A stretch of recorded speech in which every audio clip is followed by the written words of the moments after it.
but I did. I used to work out at Johnson C. Smith University all the time. Coach Joyner and his family over there were good family friends. Been to plenty of games and been in their gym, but never got recruited. It was always kind of dope to kind of imagine what it'd be like to play there, but things kind of switched up a little bit. So nice to know that John C. Smith, I had a little familiarity with the program though. And secondly, if you would have been offered from there or A&T, Central, or one of those schools, do you think you would have seriously considered going? Most likely. Who knows what the indecision would have been, but at that point, when you're coming from where I came from in terms of, a 3-star recruit and all that, any scholarship offer, I don't care where it came from, would have been highly considered. Yeah. Thank you. Yes, sir.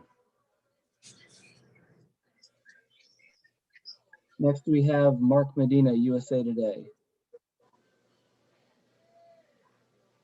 Hey, Steph, good to see you. I was wondering, with the 1-year anniversary approaching of the season shutdown, what were your memories of how you initially processed the news that, the Warriors were going to play that game without fans against Brooklyn? And then how did you process, the other turn of events with the OKC Utah game? Well, I was just coming off my hand injury, so I was, excited to be back on the floor playing. Played against Toronto, I think, a couple of days before. I started to get some flu-like symptoms the day after, so I was I think I missed the game right before our scheduled Brooklyn game, so I was kind of all over the place in terms of getting educated on what COVID-19 really was, if I had it, getting tested for it. And then meanwhile, the league is kind of in flux in terms of, no fans, which was, I think, on the docket for our Brooklyn game. We were all trying to figure out what that was going to look like. And then I remember being at home watching just think some other games and then hearing, about what was going on in OKC. And from there, everything seemed to just be moving a million miles an hour in terms of, updates and getting questions answered around if we were going to be playing. And then obviously Adam Silver's decision to shut it down. So obviously unprecedented. There's nothing like, that moment. And it is wild. It's already been, a year and all that, our society's been through outside of just, the NBA circles. Next up, Terrell Thomas. Good morning, Steph. Thank you for joining us today. Absolutely.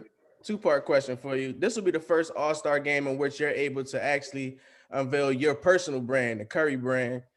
Do you have anything special lined up as far as apparel or sneakers for that? And then secondly, what do you think of the field as far as the three-point contest? What do you think of the field and your oppositions, your opponents? Yeah, it's humbling. It's pretty amazing to, rock your own shoes, rock your own brand, and what we stand for on the bright lights of an all-star, game stage. I got a specific all-star shoe, which there'll be a story around that I'll talk about later. But like you said, anytime you have an opportunity to be on this stage, and considering how my last year and a half has been with injuries and all that, being away from the game, it means a lot. It's something I don't take for granted. I'm obviously appreciative of the opportunity and to obviously share with the world even more what this brand means and how people can participate in it. So definitely excited about that. 3-point shootout is going to be awesome. I haven't done it in a couple of years, so it's kind of a twofold. It's good competition. Hopefully I can get it done, shoot well, and it's a good warm up for the game since everything's in one night. So it'll be a little different experience on that front, but I'm looking forward to getting back out there. Next up, Leandro Torres from El Comercio. Hi, Steph. It's Leonardo Torres from Peru. Hope you're well. Steph, Does it mean anything special to play alongside LeBron James for the first time in your career? For sure. I'd love to get that experience, having played against him for the last 12 years, and I was in the finals and all that back and forth and all-star games and whatnot. So, it'll be dope to compete, go out here, try to get this win, represent Team LeBron. It's gonna be a pretty cool experience. We got a stacked team and ready to go out there and just enjoy ourselves and get a brand new experience that me and him have never had before. Should be pretty memorable for sure. And what does it mean for you to be in this All-Star game? I mean, it means a lot. Like I said, I've been obviously with injuries last year, and with the pandemic and everything that's happened over the last year, to how much work I've put in to get my game back to where I want it to be, and to be healthy and just be able to play at a high level, it means a lot. And obviously, when you're able to represent your team, your family, and everybody that's helped you along the way, on this stage, it means a lot. It's not something that, again, I take for granted at all. I know how much hard work goes into it. I know, what it means to be recognized as an all-star, and it definitely means a lot. Next, Patrick Murray. Hi, Patrick Murray from Forbes Sports here. I'm just wondering, obviously the All-Star Game is a great kind of celebration of the NBA family, but at the end of this season, we're going to have the Olympics. Is that something that's on your mind? And are you kind of keen to participate and maybe get that gold medal that's currently one of the few things you haven't won? Yeah, it's been on the radar. Obviously, going into last summer before it was postponed, and right now there's a lot that's a lot of questions, obviously, in terms of how things will be put together for the Olympics and timing and coming out of this season, which is a different experience for us as NBA players with the schedule and all that. So I'm kind of just staying patient right now, and talked to a lot of people from USAB, and we'll closer to hopefully answer that question whether I want to play or not. It's just right now there's a lot going on in terms of the second half of the NBA season, which is obviously the priority right now. Christian Politai from Ruutu, Finland. Yes, hi. Thank you, Steph. Can you hear me? Yes, sir. Yeah. Christian Palotia with Ruutu in Finland. Comparisons are always made between players with similar skill sets, like yourself with former greats like Pete Maravich and Mahmoud Abdul-Rauf. But especially some of us Europeans often feel like you're kind of an evolution of Juan Carlos Navarro, especially when it comes to your ability to relocate and the audacity to take and make ridiculous shots at times. Is he someone you've drawn inspiration from, or is that something that Europeans have just made up? No, when I've played against him I think one time in international basketball, and I've seen a lot of film, and his creativity, like you said, his shot selection, just his rhythm on the floor, it jumps off the screen, and when you play against him. So I've seen him take the 1-footed threes, and like you said, all his moving on around the floor, and learned a little bit in terms of something that I can implement into my game. I've tried the 1-foot threes a couple times, made a couple, so definitely some inspiration there. And any guy that you can kind of see yourself in when they're out there on the floor, you obviously pay attention to, and there's an opportunity every time to kind of expand your skill set by what you see other guys do. So definitely he's been on my radar for sure. Next, we have Alvin Whitney from TNT. Good morning, Steph. How you doing? Good morning, everybody. Steph, I just wanted to get your thoughts on, on this voter suppression bills and what can you guys do as players to continue to fight the good fight?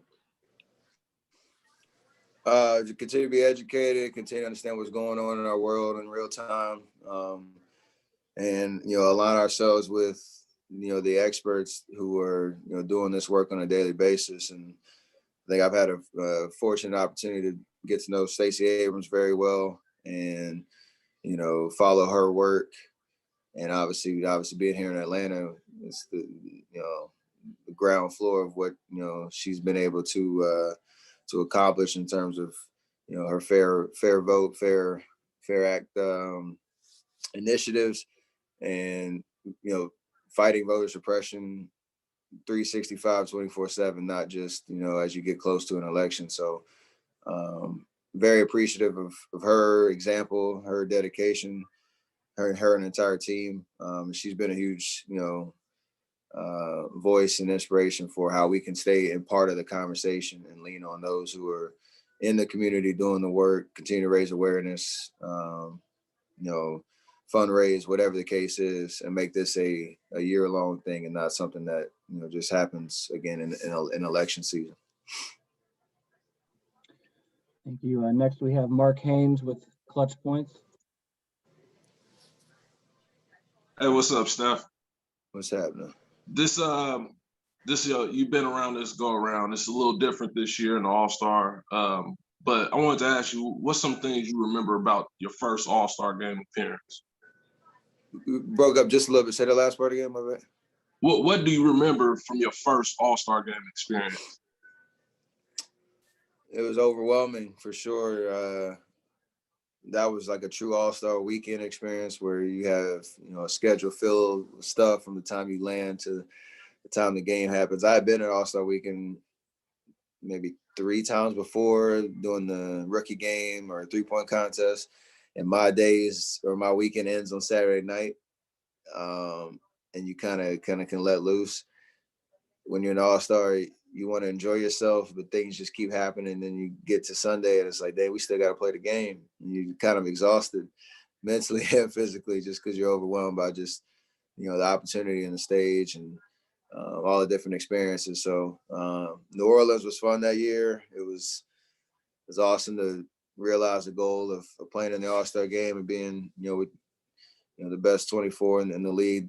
And yeah, I had a big Saturday night. I do remember that, and just with my family and my friends enjoying the moment and celebrating all the work that went into it. And Sunday was a blur. So I think every year since, I've been able to kind of just and be in the moment a little bit more, because you have a little bit more experience of how to pace yourself throughout the weekend. Next, Julio Montenegro. Hi, Steph.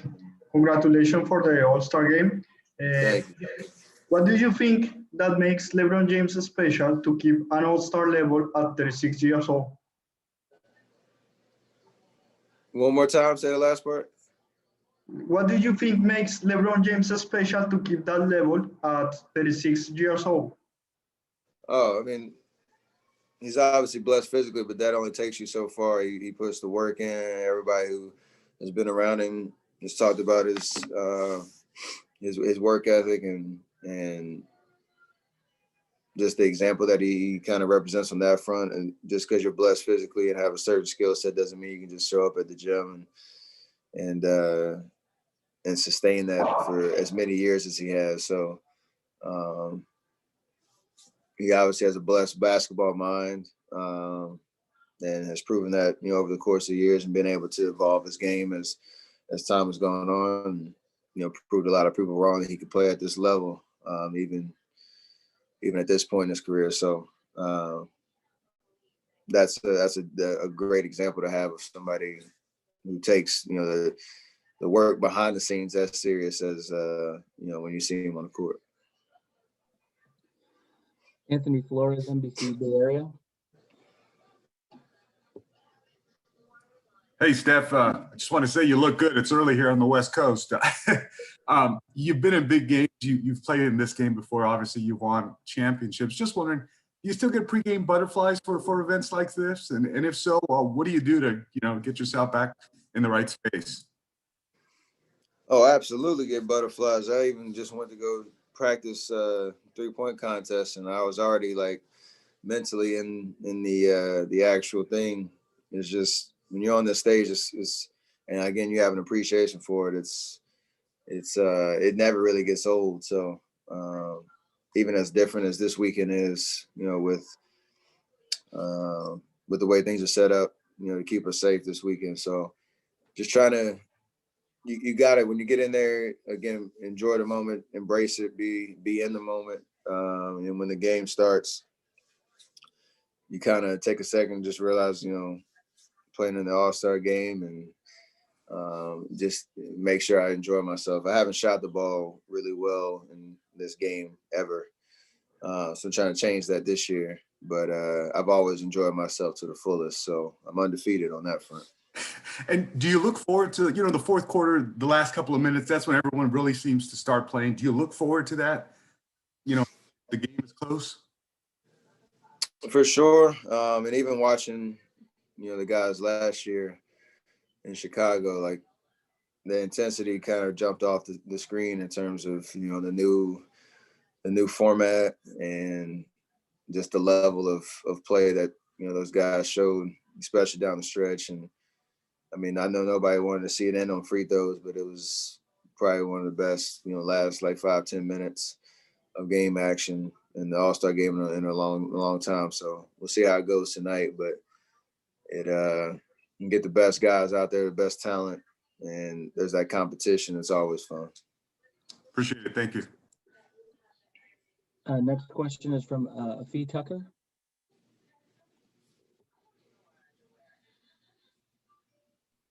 Thank you. Hi, good morning.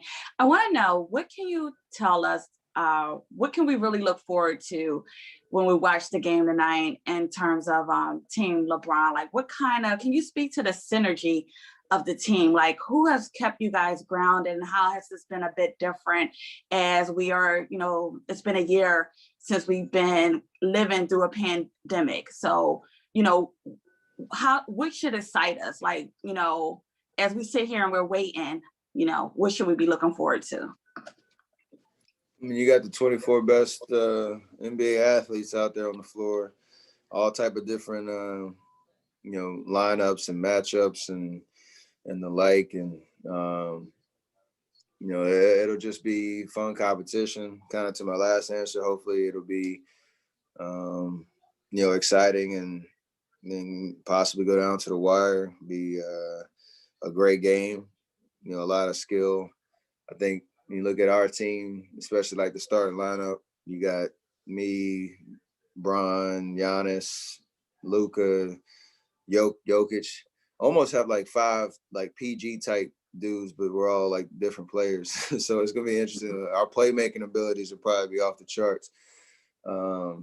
Everybody can pass. Everybody can play make. So it should be easy chemistry to build, pretty quickly when we get out there.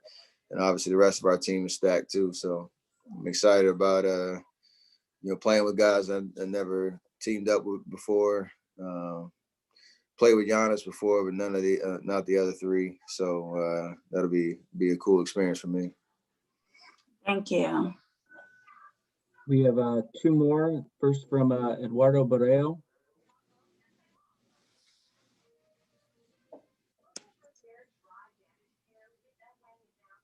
Oh, he's on mute.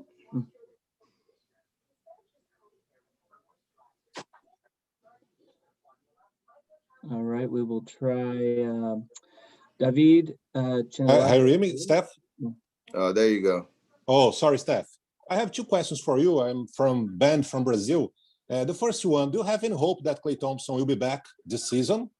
And the second one, always before the games, we are seeing you playing soccer with Leandro Barbosa. Do you think these skills could help you in the 3-point contest? I love having fun. LB, it's nice to have him back on the staff and back with our team in a different role. But during my warm-ups, he guards me a couple of times, help me get loose, and then we have a little fun at the end, doing a little soccer juggling and all that, passing back and forth, and then I end up shooting that last shot. So that's just keeping things light, fun, energetic, and it won't help me in 3-point contest at all, but it's nice to have a little chemistry with him. So yeah, About Clay? and then, you know, we're just hoping for a full recovery for Clay, no matter how long it takes, and I highly doubt he'll be ready this year. But as long as he's back, you know, when he's ready, you know, no matter when that is, and ready to help us, you know, win basketball games and get back to the player that we know he can be. However long that takes, we'll be ready for him. Thanks, Steph. And the last one for Steph is from David. Hey, Steph, I have a two-part question for you. The first one, you mentioned before how much you missed basketball in the year and a half you had to stop. What was it like to be back? Nothing like it. I mean, that's my happy place, and competing at the highest level, knowing, you know, how much work I put into it, and being able to embrace the new challenge with my teammates. And, you know, this year's been every bit of that. So there's no better feeling than, you know, coming off a 5-month injury for me, a 4-month injury for me, and then plus 9 months of a shutdown, and that's not going to the bubble. Definitely missed it, and it gives you appreciation again just to being healthy and being able to play night in, night out that I missed. And the second part of the question is, what will you consider a good season for you, not just you personally, but you as a Golden State Warriors team? I mean, we're obviously have playoff aspirations, and we know when we get there, no matter what seed we have, that we're going to be a tough out. So it's just a matter of getting there, playing our best basketball towards the end of the season, and rolling the dice when we get there. So that's the mission, to keep